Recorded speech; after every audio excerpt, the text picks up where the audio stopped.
There are still questions about what the authorities knew. Those questions have a lot to do with this man, one of the two suspected attackers. Michael Adebolajo is a British national of Nigerian descent. He was caught on camera in the aftermath of the attack, brandishing a meat cleaver and making pro-jihadist statements. It later emerged he was known to British security services and that he had previously been arrested in Kenya in 2010 as he tried to make his way into Somalia.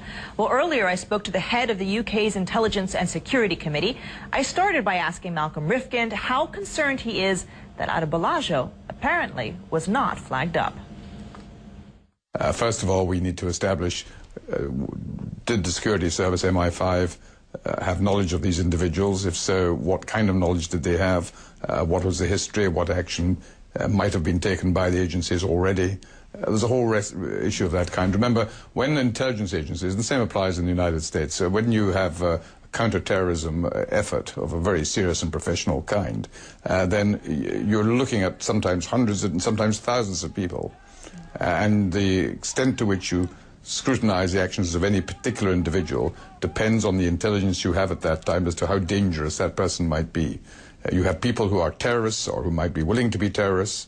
You have a substantial number of other people who will never be terrorists but who are sympathetic to some of the aspirations of the terrorists.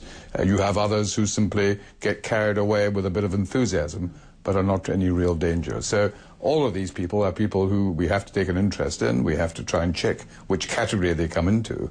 But you can only act on the basis of the best intelligence you have at any given time as to what actions you're able to take. How concerned are you that we might see copycat attacks? I know there's been some concern about a stabbing of a French soldier in Paris, and there's been some concern about a prison attack on a prison warden here. How concerned are you that we might see either attacks inspired by what we saw in Woolwich, and how do you stop them? Sure. What the world faced after 9/11 was the possibility of repeats, copycats of that scale. Massive terrorist attacks with massive loss of life. Thankfully, virtually nothing of that kind has happened since 9/11, thanks to much of the work done by various intelligence agencies and other law enforcement bodies, and that's something to be welcomed. So what we're seeing now is something which is disgraceful, it's awful, but it's limited to the attack on one or two individuals.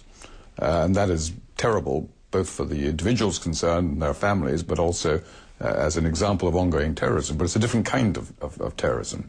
Now, what did the terrorists who carry out these acts hope to achieve? They know by killing one person or two people, they're not going to change the world.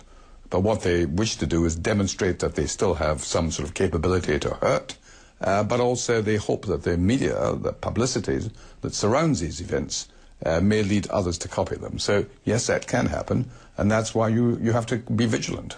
There's never an end to the task of the intelligence agencies, and however successful they have been, just occasionally something will happen that gets through the net, through the loop. And as you point out, they have been very successful, incredibly successful in thwarting many plots, and yet the critics have been asking, is this a failure by MI5? Well, in a free society, you're entitled to ask these questions. Obviously, I have not the slightest doubt that the intelligence agencies will be asking themselves, is there anything we could have done that might have prevented this? Because they will feel sad that on this particular occasion, an innocent man gets slaughtered in this terrible way, and they will be asking, well, could it have been stopped? Was there something we should have done that we didn't do? I've not the slightest doubt they'll be going through that self-examination.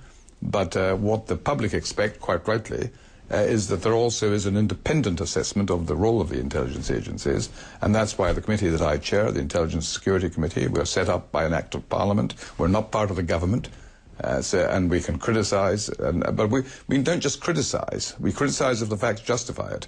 But if people are being unfairly attacked in the media or elsewhere, if we think it's unfair, then we'll say that as well.